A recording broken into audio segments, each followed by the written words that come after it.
Good morning all. നമ്മളിന്ന് പഠിക്കാൻ പോകുന്നത് തേർഡ് സെമസ്റ്ററിലെ ഫസ്റ്റ് യൂണിറ്റാണ്, പ്ലാസ്മ മെംബ്രെയിൻ.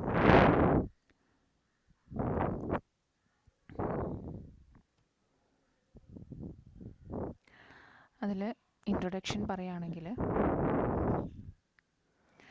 നമുക്കൊക്കെ അറിയാം, പ്ലാസ്മ മെംബ്രെയിനിന് നമ്മൾ സെൽ മെംബ്രെയിൻ അല്ലെങ്കിൽ പ്ലാസ്മ ലെമ്മ എന്ന് പറയുന്നുണ്ട്. ഇത് എല്ലാ സെൽസിലും കാണുന്ന ഒരു മെംബ്രെയിനാണ് പ്ലാസ്മ മെംബ്രെയിൻ എന്ന് പറയുന്നത്. ഇതിൻ്റെ ഒരു മെയിൻ അഡ്വാൻറ്റേജ് എന്താണെന്ന് വെച്ചാൽ, they separate interior of the cell from outside എൻവയൺമെൻറ്റിൽ നിന്നും ഇൻറ്റീരിയർ തമ്മിലുള്ള ഒരു സെപ്പറേഷനായിട്ടാണ് ഇത് ആക്ട് ചെയ്യുന്നത്.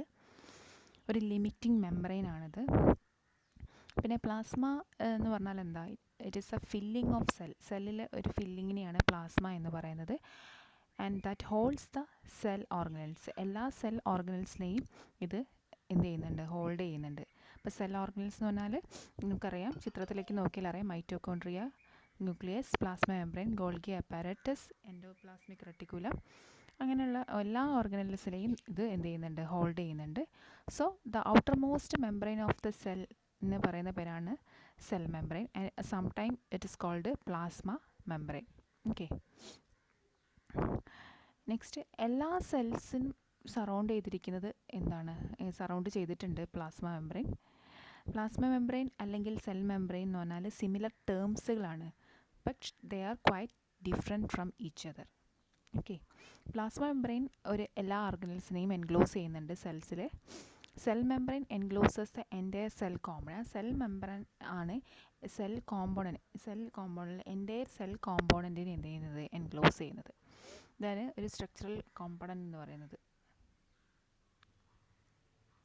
ഇനി പ്ലാസ്മ മെംബ്രെയിൻ എന്ന് പറഞ്ഞാൽ നമുക്കറിയാം എന്താണ്? ഇലാസ്റ്റിക് ആണ്, പോസുകളുണ്ട്, ഓപ്പണിങ്സ് ഉണ്ട്, സെലക്റ്റീവ്ലി ഒരു സർട്ടൺ ടൈപ്സ് ഓഫ് സബ്സ്റ്റൻസിനെ മാത്രമേ ഉള്ളിലേക്ക് കടത്തി വിടുന്നുള്ളൂ. അത് സെലക്റ്റീവായിട്ട് മാത്രമേ ഉള്ളിലേക്ക് കടത്തി വിടുന്നുള്ളൂ. അതാണ് സെലക്റ്റീവ്ലി പെർമിയബിൾ എന്ന് പറയുന്നത്. ഒരു ലിവിങ് മെംബ്രെയിൻ ആണ്. അതിലെന്തുണ്ട്? Mainly lipid and protein composition ആണുള്ളത്. അതാണ് ലിപ്പോ പ്രോട്ടീൻ കോമ്പോസിഷൻ എന്ന് പറയുന്നത്. സെമി ഫ്ലൂയിഡ് കൺസിസ്റ്റൻസിയാണ് അതിൻ്റെ ഒരു ലിക്വിഡ് എന്ന് പറയുന്നത്. അതായത് വാട്ടറി അല്ല, സെമി ഫ്ലൂയിഡ് ആയിട്ട് കൺസിസ്റ്റൻസി. ഒരു ഡൈനാമിക് ബാരിയർ ആയിട്ട് ഇത് ആക്ട് ചെയ്യുന്നുണ്ട്. ഒരു interface between the interior and exterior of the cell and thereby regulate the exchange of material between cell and its external medium.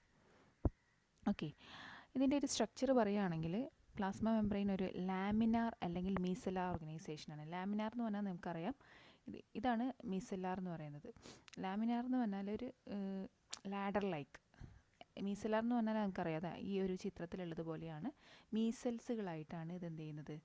Arrange ചെയ്തിരിക്കുന്നത്. ഇതാണ് ഒരു മീസെൽ എന്ന് പറയുന്നത്, മീസെല്ലുകളായിട്ട്. ഓക്കെ, ദെൻ അതിൻ്റെ കെമിക്കൽ കോമ്പോസിഷൻ പറയുകയാണെങ്കിൽ, പ്ലാസ്മ മെംബ്രെയിൻ ഹൈലി ഓർഗനൈസ്ഡ് ആണ്. കുറേ faces ഉണ്ട് അതുകൊണ്ടാണ് ഇതിന് പോളിഫേസിക് എന്ന് പറയുന്നത്. ബയോളജിക്കലി ആക്റ്റീവ് മോളിക്കുലാർ അസംബ്ലി ആണ് ഇതിലുള്ളത്. പിന്നെ it is composed of lipids, protein, carbohydrate and water. ഇതാണ് മെയിൻലി ഇതിലുള്ളത്. The proportion of lipid and protein of plasma membrane is highly variable. അതിൻ്റെ പ്രൊപ്പോർഷൻ വ്യത്യാസമുണ്ട്, ഈക്വൽ അല്ല. രണ്ടിൻ്റെയും ഒരു ക്വാണ്ടിറ്റി എന്ന് പറയുന്നത് വേരിയബിൾ ആണ്. Myelin sheath of nerve fibre, lipid and protein exist in the ratio 9:1. പക്ഷേ മൈലിൻ ഷീത്ത് നമുക്കറിയാം, ന്യൂറോൺസിൻ്റെ ഒരു കവറിങ്ങിനെയാണ്, ആക്സോണിൻ്റെ കവറിങ്ങിനെയാണ് എന്ത് പറയുന്നത്? മൈലിൻ ഷീത്ത് എന്ന് പറയുന്നത്. നെർവ് ഫൈബറിൽ ന്യൂറോൺസിൻ്റെ അതിൽ പ്രോട്ടീൻ ലിപ്പിഡ് കോമ്പോസിഷൻ എന്ന് പറഞ്ഞാൽ 9:1 റേഷ്യോ ആണ് ബൈ ദി വെയ്റ്റ്. ഇനി പ്രോട്ടീൻ ഇതിൽ, അതായത് പ്ലാസ്മ മെംബ്രെയിനിൽ ലിപ്പിഡിൻ്റെ ഒരു കോമ്പോസിഷൻ എന്ന് പറയുന്നത് അല്ലെങ്കിൽ ക്വാണ്ടിറ്റി എന്ന് പറയുന്നത് 25 to 80% ആണ്. പ്രോട്ടീൻ 20 to 70% ആണ്. Carbohydrates 1 to 10%, water 20%.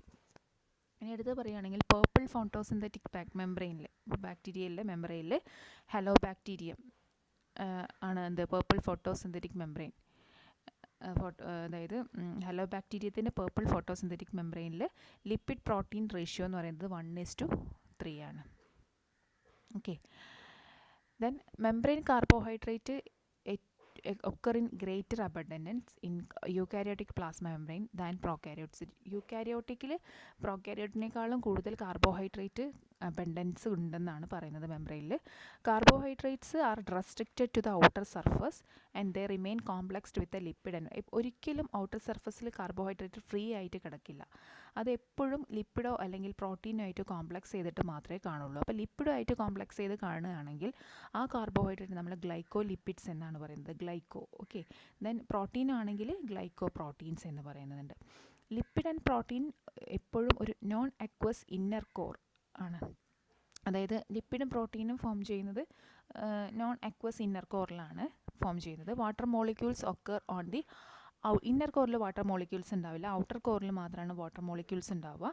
Water molecules occur on the outer and inner boundaries and forming peripheral aqueous phase of membrane. എന്നിട്ട് അതിൻ്റെ ഒരു പെരിഫറൽ സൈഡിൽ ഒരു അക്വസ് വാട്ടറി ആയിട്ടുള്ള ഒരു ഫേസ് ഉണ്ടാവുന്നുണ്ട് മെംബ്രെയിനിൽ.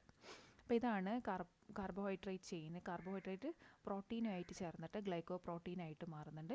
കാർബോഹൈഡ്രേറ്റ് ലിപ്പിഡുമായിട്ട് ചേർന്ന് ഗ്ലൈക്കോ ലിപ്പിഡായിട്ട് മാറുന്നുണ്ട്. എപ്പോഴും കാർബോഹൈഡ്രേറ്റ് ഒന്നുകിൽ പ്രോട്ടീനോ അല്ലെങ്കിൽ ലിപ്പിഡുമായിട്ട് കോംപ്ലക്സ് ചെയ്തിട്ടേ കാണുന്നുള്ളൂ. അപ്പോൾ അത് ഒന്ന് ഓർത്ത് വയ്ക്കാം.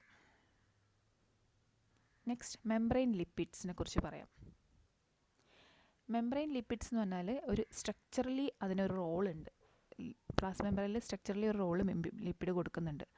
They are structural frame work of bio membrane. ഈ ഒരു ലിവിങ് മെംബ്രെയിനിന് ഒരു സ്ട്രക്ചർ കൊടുക്കുന്നത് ആരാണ്? ഒരു ഫ്രെയിം കൊടുക്കുന്നത് ലിപ്പിഡാണ്. They also form a permeability barrier to regulate the passage of substances. കാരണം എന്താണെന്ന് വെച്ചാൽ ഇതൊരു പെർമിബിലിറ്റി ബാരിയർ, അതായത് ഏതൊക്കെ സബ്സ്റ്റൻസിനെ ഈ മെംബ്രെയിൻ്റെ ഉള്ളിലേക്ക് കടത്തി വിടണം, ഏതൊക്കെ സബ്സ്റ്റൻസിനെ കടത്തി വിടണ്ട, ഇതൊക്കെ തീരുമാനിക്കുന്നത് ആരാണ്? ഈ ലിപ്പിഡാണ്. അതുകൊണ്ട് തന്നെ they are also form a permeability barrier to regulate the passage of substances. Phospholipids എന്ന് പറഞ്ഞാൽ they are most numerous lipids in plasma. ഏറ്റവും കൂടുതൽ ടൈപ്പ് കാണുന്ന ലിപ്പിഡാണ് ഫോസ്ഫോലിപ്പിഡ്സ് മെംബ്രെയിനിൽ, പ്ലാസ്മ മെംബ്രെയിനിൽ. ഫോസ്ഫോലിപ്പിഡ്സ്. ദെൻ വേറെ ലിപ്പിഡ്സുകൾ അതൊക്കെയാണ് ഗ്ലൈക്കോലിപ്പിഡ്സ്, സ്ഫിംഗോലിപ്പിഡ്സ്, പ്ലാസ്മാലോജൻസ്, സ്റ്റീറോൾസ്. ഏറ്റവും കൂടുതൽ കാണുന്നത് ഫോസ്ഫോലിപ്പിഡ്സ് ആണ്. ഓക്കെ. ഇനി അടുത്തത് മെംബ്രെയിൻ പ്രോട്ടീൻസ്. മെംബ്രെയിൻ പ്രോട്ടീൻസിനെ കുറിച്ച് പറയുകയാണെങ്കിൽ they are also a structural and ഫങ്ഷനിലും പിന്നെ സ്ട്രക്ചറിലും ഒരു മെയിൻ റോള് ആർക്കുണ്ട്? പ്രോട്ടീൻസ് ഉണ്ട്. ഫങ്ഷണൽ പ്രോട്ടീൻസ് ഏതൊക്കെയാണ്? Enzymes, permease, receptor molecules, antigens, ഇതൊക്കെയാണ് ഫങ്ഷണൽ പ്രോട്ടീൻസ്. പെർമിയേസ് ഒരു കാരിയർ മോളിക്യൂൾ മാത്രമാണ്. ഓക്കെ. അതായത് ഒരു സബ്സ്റ്റൻസിനെ ക്യാരി ചെയ്യുന്നത് മാത്രമേ പെർമിയേസ് ചെയ്യുന്നുള്ളൂ. They serve as a gate keeper channels carriers in the selective transport of substance across membrane. അതായത് ഗേറ്റ് കീപ്പർ എന്ന് പറഞ്ഞാൽ എന്താ? ഇതിന് ഏറ്റവും പുറത്ത് കാണുന്ന അല്ലെങ്കിൽ മെംബ്രെയിൻ്റെ പുറത്ത് ഒരു ഗേറ്റ് കീപ്പറായിട്ടാണ് ഇത് ആക്ട് ചെയ്യുന്നത്. അതായത് ഏതൊക്കെ സബ്സ്റ്റൻസിനെ ഉള്ളിലേക്ക് കടത്തി വിടാം എന്നൊക്കെ ചെക്ക് ചെയ്യാൻ പറ്റുന്ന ഒരു ആളാണ് ഈ പ്രോട്ടീൻസ് എന്ന് പറയുന്നത്. പിന്നെ എൻസൈംസ് എന്താണ്? അതിൻ്റെ ഫങ്ഷണൽ പ്രോപ്പർട്ടീസിനെ ഡിറ്റർമിൻ ചെയ്യുന്നുണ്ട്. അത് എവിടേക്കാണ്, എങ്ങനെയൊക്കെയാണ് അതിൻ്റെ സബ്സ്റ്റൻസ്, എങ്ങനെയാണ് അത് തരത്തിലുള്ളതാണെന്നൊക്കെ ഡിറ്റർമിൻ ചെയ്യാൻ വേണ്ടിയിട്ട് എൻസൈംസ് സഹായിക്കുന്നുണ്ട് of the membrane. And it mediates chemical operation in orderly ആയിട്ട് ഒരു ഓർഡറിൽ ഒരു കെമിക്കൽ ഓപ്പറേഷൻ നടത്താൻ വേണ്ടിയിട്ട് ആര് സഹായിക്കുന്നുണ്ട്? എൻസൈം സഹായിക്കുന്നുണ്ട്. Receptors and antigens play an important role in cell ഒരു സെല്ലിനെ റെക്കഗ്നൈസ് ചെയ്യാൻ, ഇന്ന ടൈപ്പ് സെല്ലാണ്, ആ ഒരു സെല്ലിനെ റെക്കഗ്നൈസ് ചെയ്യാൻ, അല്ലെങ്കിൽ സെൽസ് ടു സെൽ ഇൻട്രാക്ഷൻ, അല്ലെങ്കിൽ സെൽ ടു സെൽ അഡ്ഹഷൻ, സെല്ലിനോട് പറ്റിപ്പിടിച്ച് നിൽക്കാൻ, ഇതിനൊക്കെ സഹായിക്കുന്നത് റിസപ്റ്റർ അല്ലെങ്കിൽ ആൻറ്റിജറാണ്.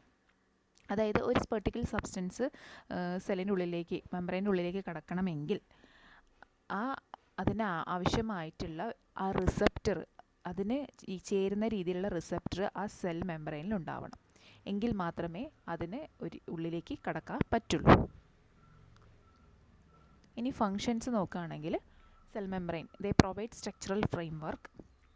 ദേ also helps in cell recognition, cell adhesion, transport of materials, perception of transmission of signals. Then amphipathic proteins എന്ന് പറഞ്ഞാൽ എന്താ?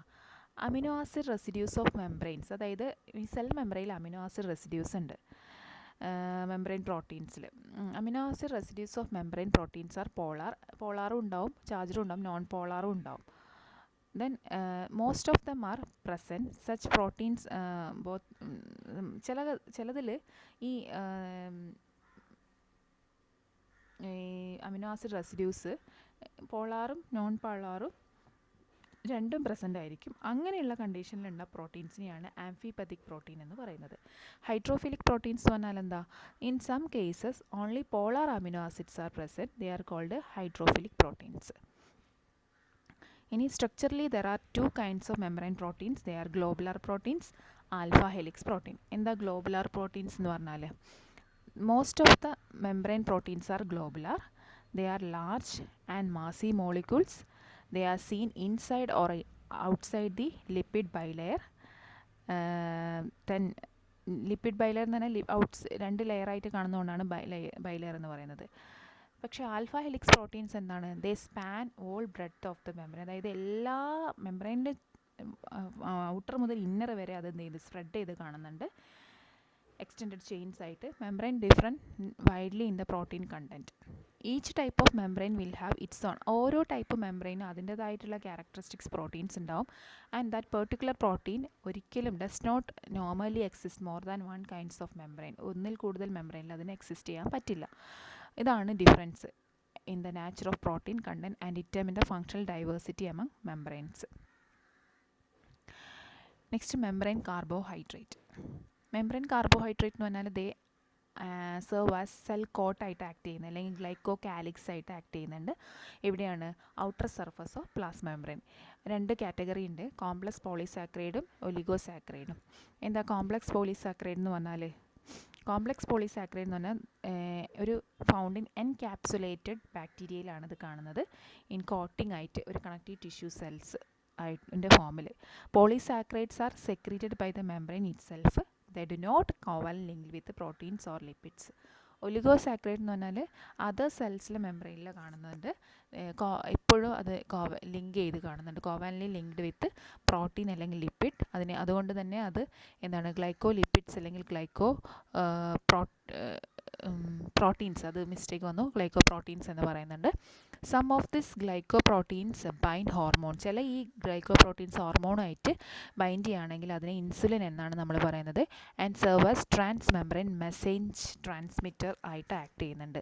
Some others serve as cell receptor അല്ലെങ്കിൽ antigen. ഇതൊരു സെല്ലിനെ റെക്കഗ്നൈസ് ചെയ്യാൻ അല്ലെങ്കിൽ സെൽ ടു സെൽ ഇൻട്രാക്ഷന് ഒരു മെയിൻ വൈറ്റൽ റോൾ ഉണ്ട് ഇതിന്, ഒലിഗോസാക്കറൈഡിന്. ഓക്കെ. സർഫസ് കാർബോഹൈഡ്രേറ്റ്സ് എന്ന് പറഞ്ഞാൽ ഏറ്റവും ഇമ്പോർട്ടൻ്റ് ആയിട്ടുള്ള സെല്ലാർ ഹൈഡ്രേഷന് സഹായിക്കുന്ന ഒരു കാർബോഹൈഡ്രേറ്റാണ് surface carbohydrate. The outer surface of membrane is negatively charged due to the presence of sialic acid residue and carboxylic and phosphatic group. മെംബ്രെയിൻ്റെ ഔട്ടർ സർഫസ് എപ്പോഴും നെഗറ്റീവ് ചാർജിന് ആണ്. കാരണം എന്താണ്? അവിടെ സിയാലിക് ആസിഡും റെസിഡ്യൂസും ഉണ്ട്, കാർബോക്സിൽ അല്ലെങ്കിൽ ഫോസ്ഫാറ്റിക് ഗ്രൂപ്പ്സും ഉണ്ട്.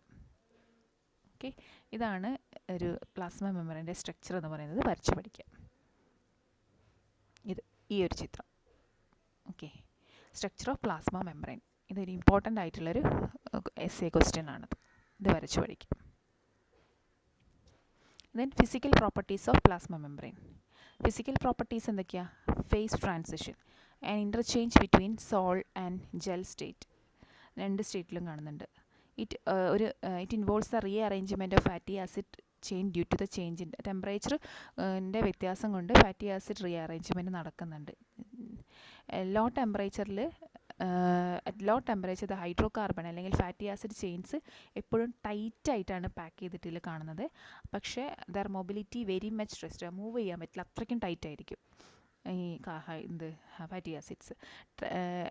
It tightly packed and more solid state is called gel or crystalline. അവിടെ ടൈറ്റ്ലി പാക്ഡ് ആയതുകൊണ്ട് സോളിഡ് സ്റ്റേറ്റ് കൂടുതലും, അതുകൊണ്ടാണ് ജെൽ അല്ലെങ്കിൽ ക്രിസ്റ്റലൈൻ ഫേസ് എന്ന് പറയുന്നത്. അപ്പോൾ ഇതാണ് അവിടെ പറഞ്ഞിരിക്കുന്നത്. ടെമ്പറേച്ചർ കൂടുന്നതിനനുസരിച്ച് ഇൻ്റർഫേസ് ബിറ്റ്വീൻ ഫോസ്ഫോലിപ്പിഡ് മോളിക്യൂൾസ് എന്ത് ചെയ്യുന്നുണ്ട്? എക്സ്പാൻഡ് ആവുന്നുണ്ട്, മൊബിലിറ്റി കൂടുന്നുണ്ട്, ഫാറ്റി ആസിഡ് ചെയിൻസ് ഇൻക്രീസ് ചെയ്യുന്നുണ്ട്. സോ ഈ മെംബ്രെയിൻ്റെ ഇൻറ്റീരിയറിൽ മെൽറ്റായി പോകുന്നുണ്ട്, അതുകൊണ്ട് ബിക്കം ഫ്ലൂയിഡി ആവുന്നുണ്ട്. ആ ഫ്ലൂയിഡി സ്റ്റേറ്റിന് പറയുന്ന പേരാണ് സോൾ സ്റ്റേറ്റ്. ഈ ഫോസ്ഫോലിപ്പിഡ് മോളിക്യൂൾസിന് ഇൻക്രീസ്ഡ് ഫ്രീഡം റൊട്ടേഷനാണ്, ഫ്ലക്സിയേഷനും ലാറ്ററൽ ഫ്ലിപ്പ് ഫ്ലോപ്പ് മൂവ്മെൻറ്റും ഒക്കെ ഉണ്ടാവുന്നുണ്ട്. കാരണം എന്താ വെച്ചാൽ അത്രയും ലൂസാണല്ലോ. ഇതാണ് അവിടെ പറഞ്ഞിരിക്കുന്നത്. ഓക്കെ, ഇനി അടുത്തൊരു എസ്സേ ക്വസ്റ്റ്യൻ ആണ് molecular organisation of plasma membrane. Lamella ഓർഗനൈസേഷനും മീസെല്ല ഓർഗനൈസേഷനും അങ്ങനെ രണ്ട് ടൈപ്പ് മോളിക്കുലർ ഓർഗനൈസേഷനാണ് കാണുന്നത്. ലാമെല്ല ഓർഗനൈസേഷൻ എന്ന് പറഞ്ഞാൽ membrane formed of molecular laminations അല്ലെങ്കിൽ sheet like molecular layer, lipid അല്ലെങ്കിൽ പ്രോട്ടീൻസിൻ്റെ മോളിക്കുലാർ ലെയേഴ്സ് ഷീറ്റ് ലൈക്ക് ആയിരിക്കും. ഷീറ്റ് ലൈക്കാണ് ലാമെല്ലർ ആണെങ്കിൽ. ഇതവിടെ പറഞ്ഞിരിക്കുന്നുണ്ട്, ലാമെല്ലാർ മോഡൽ ഷീറ്റ് പോലെ ആയിരിക്കും, അതേപോലെ ഷീറ്റ് പോലെ ആയിരിക്കും.